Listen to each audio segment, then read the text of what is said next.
See how it works? They didn't borrow. The Samaritans didn't borrow nothing from them. They didn't exist yet.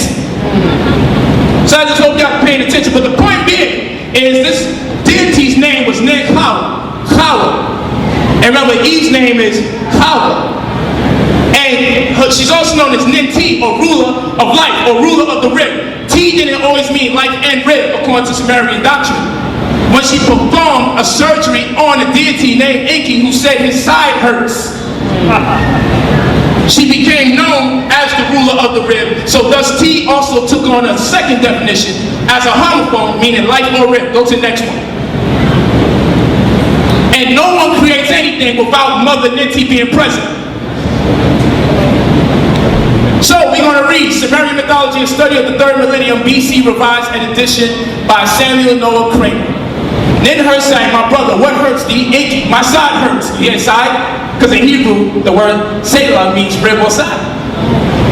My side hurts, Ninhursag to the goddess. Then Zuma, I give birth for thee. Ninhursag, my brother, what hurts thee? Enki says, my rib hurts me. Ninhursag to the goddess Ninti, I give birth for thee. Ninhursag created Ninti. From that point forward, she did such a marvelous job. They entrusted her with the birth of the gods and the construction of human beings. Because the gods had a subsidiary group of gods called Igigi, according to Sumer, the place where their doctrine begins. This thing existed before them. Okay? The story existed before them. So what a coincidence, Eve's name we find in Sumer. What a coincidence, the word rib and side in Hebrew goes to a story where someone says their side hurts, and someone was created to fix his rib, and then later those two got together to make man in these Sumerian tablets. Okay? And that's why the word Selah in Hebrew takes on a feminine connotation. Well, we're going to go to the next one. Because this ain't enough. And I knew damn well they wouldn't know what I'm going to come with. How could you? You don't read nothing else. The word Yah has been identified as a word or term used to exalt someone or something. Even though we know in ancient Egypt, Yah was one of the most highly esteemed deities. We're going to bypass that, come more modernized Hebrew. Okay, we're going to say Yah is a form of exaltation. Remember, Eve's name is Hawa. Or son said Hawa. Now let's exalt Eve. Let's say Hawa means mother or living. So let's take Eve's name and say, oh, mother or living. What would we say? We would say Yahweh. We would be praising the woman.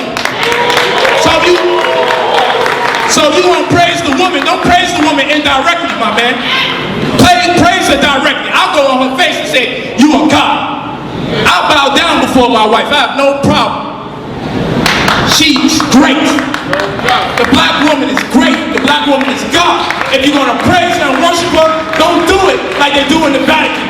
Don't treat our black woman as the black Madonna in a religious constitution or institution. But when you go to their website, it says Israelite School of Universal Practical Knowledge. And look at those words right there. You're going to bypass blessing all that, get the blessings of God and His Son and all that. No. Let's just look at Yahweh and Yahweh Shai. These pleasant, beautiful words that they arrange, because they seem to know where the vowels belong. They found out where the vowels go. Cool.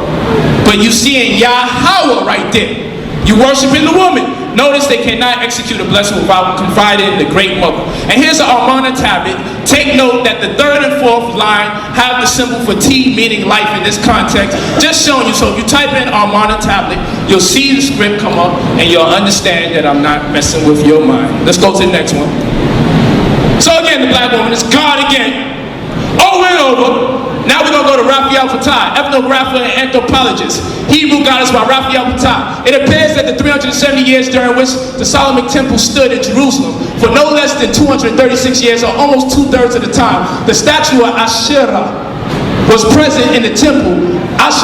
Was present in the temple, and her worship was a part of the legitimate religion approved and led by the king, the court, and the priesthood, and opposed only by a few prophetic voices crying out against it at relatively long intervals. Let's go to the next one. Just wanted to get some other people to chime in on this stuff. You get black people, you get white people, you get everybody to attest that the black woman is God. Okay, so we're going to see situated in Mediterranean, today's northern Syria, Ugarit. Second millennium Canaanite port city was the site of a major excavation in 1928 that unearthed a veritable treasure of cuneiform alphabetic text located in modern-day Ras Shamra. The ancient tablets date back to the 14th century BCE and had text very similar to ancient Hebrew and Aramaic. But this doesn't mean that it comes from them. It's just similar. But of course they would say they got that from us. But we're going to go into how this is a nomadic race that we're trying to make our nationality. These people never had a home, you know.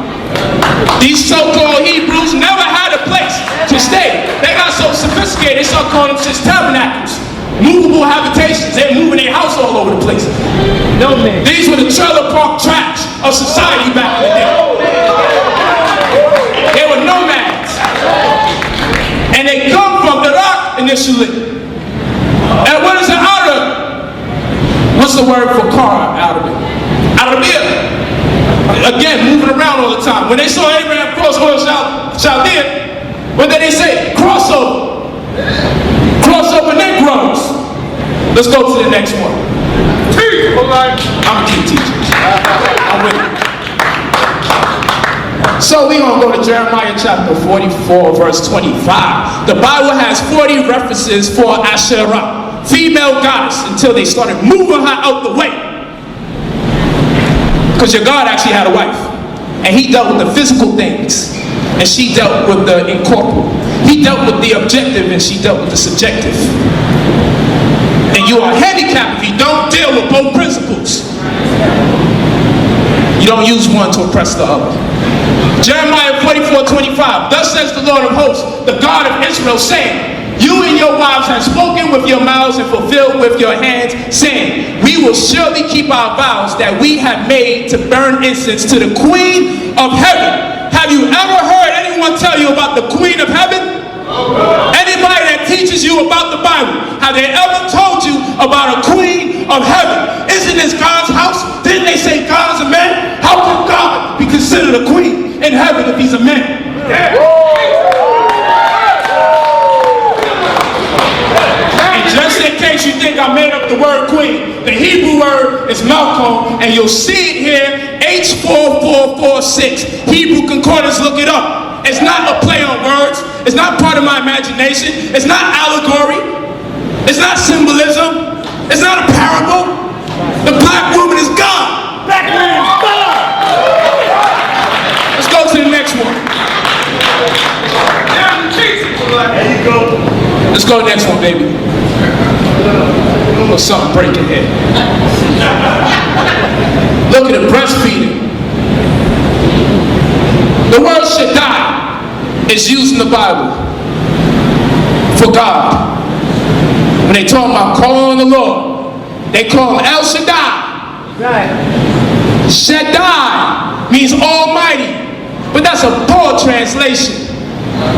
Now, if you know something about Hebrew, it has ideographic and pictographic meanings. And thus the letters that make up the word interprets what composition it has by way of gender. Like, I'll give you an example.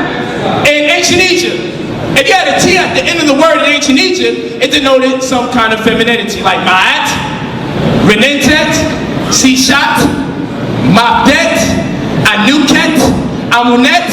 It was always feminine and masculine principles, and they're used in language quite often. So let's not play, and that's where they got it from in their language. But we're going to look at the word Shaddai, okay? And we see the concordance number is 7706. Well, look at this. The word shed in English is breast. Why I'm going to tell you this? Let's reverse. When they call on God as El Shaddai, it is made up of a Shin, a Dalet, and a Yod. Shin pictographically means teeth. Looks like this. Dalet means knob or nipple. Yod means hand.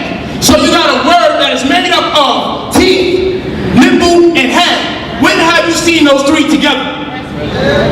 When breastfeeding. The word they use for God is made up of letters that allude to a teeth on a nipple with the use of a hand.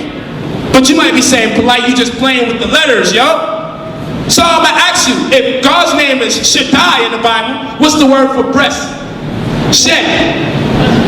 And if it's plural, Shediyim.